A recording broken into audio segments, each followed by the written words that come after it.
Hi, this is Alka. Welcome back to my channel. We had some interesting development came up. Apparently, a whistleblower has come forward about the events of January 6th. He was not allowed to testify at the January 6th committee, but now he's testifying in front of Congress. What he knows about the events that day, and it does not look good for the military. This is from the Daily Mail. You know, Daily Mail is not a pro-Trump news organization. This is from Kathleen Carelli, a U.S. political reporter for the DailyMail.com in Washington, D.C. This was released a day ago. We just got this today. It says, Politics, D.C. National Guard whistleblower claims Trump was stripped of his commander-in-chief powers on January 6th. Donald Trump's authority as commander-in-chief was ignored by senior military leadership on January 6, 2021, claims the chief legal advisor for the D.C. National Guard on that day, Colonel Earl Matthews, came forward as a whistleblower to the House subcommittee reviewing the January 6 Select Committee's investigation. He was never called by them. He's being called now. He sat down with the DailyMail.com 2 weeks after the public hearing to explain what he saw happen that day. He claims that Mark Milley, chairman of the Joint Chiefs of Staff at the time, and then Army Secretary Ryan McCarthy were plotting to disobey any orders handed down by Trump because they unreasonably assumed that the then president was going to break the law and try to use the D.C. National Guard to stop certification of the 2020 presidential election results.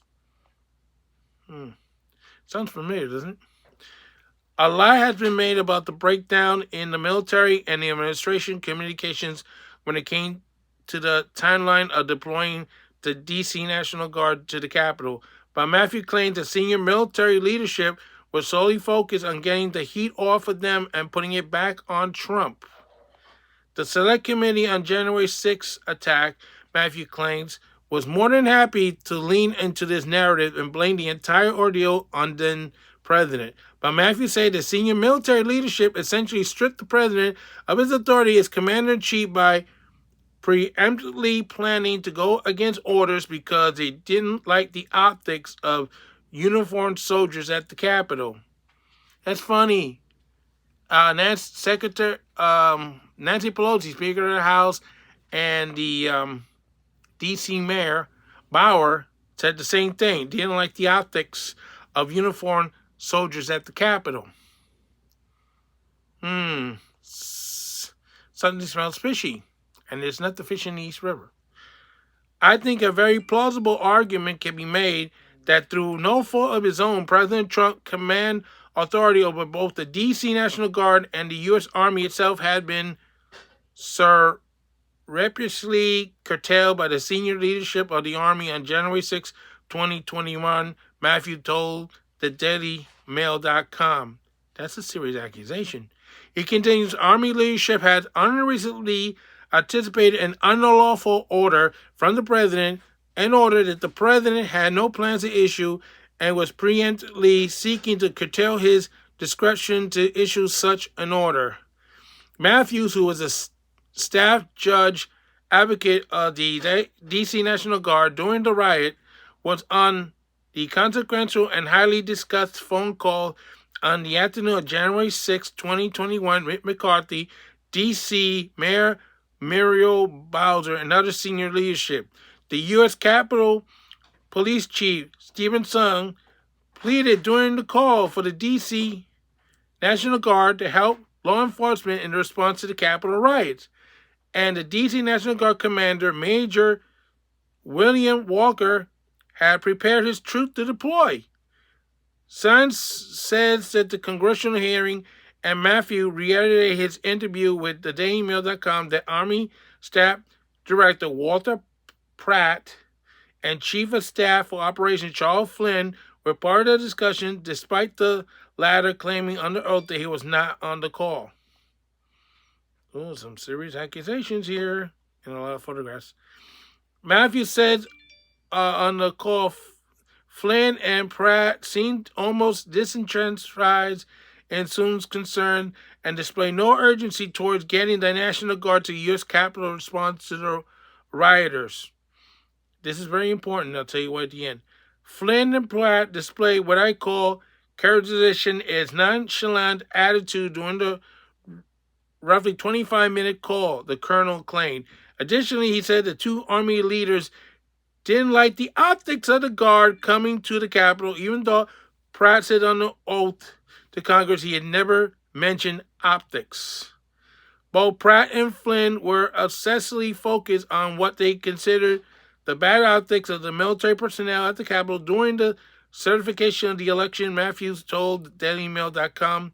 They both stated that they had believed that what they was transpiring at the Capitol was mostly appropriately handled by civil law enforcement personnel. He concluded or continued, despite the fact that the capability and resources of the U.S. Capitol Police and the Metropolitan Police Department was quickly being overwhelmed, and the National Guard typically assists civilian police authorities in such circumstances.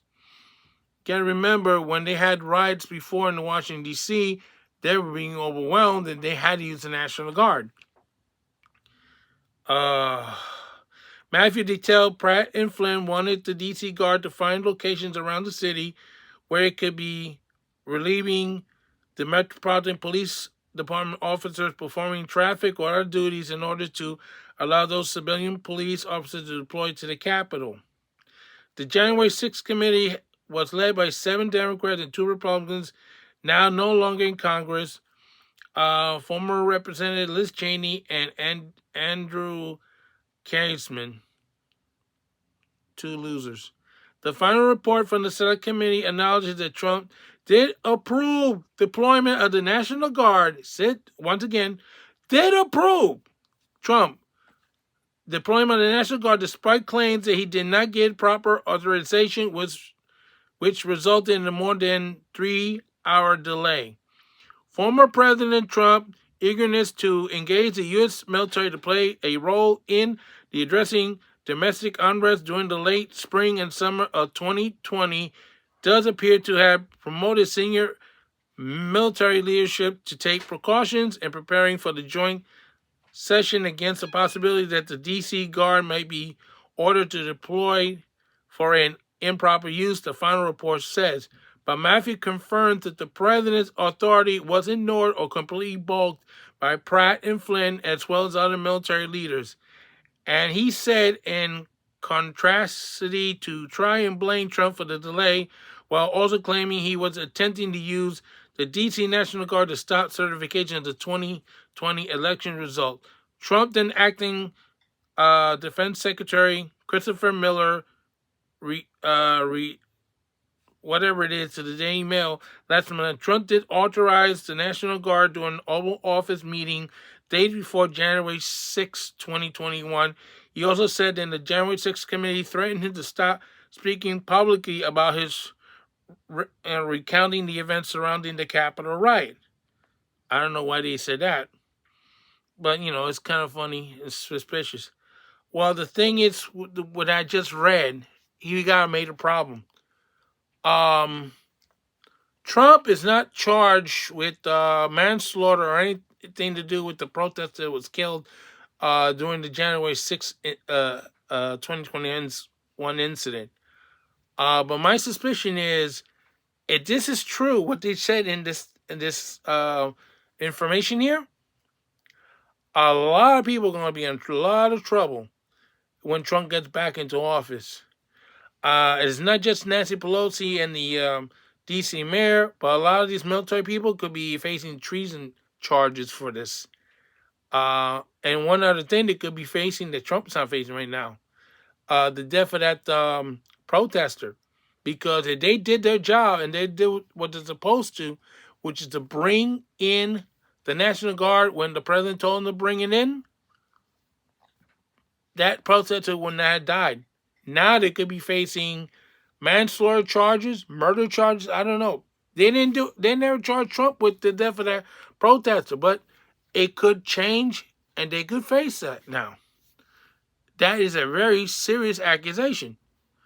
I don't think they're going to go after the officer, but still, because that person died because these people refused to bring the National Guard in when they're told they needed them and they didn't want to do it because they didn't want to help Trump.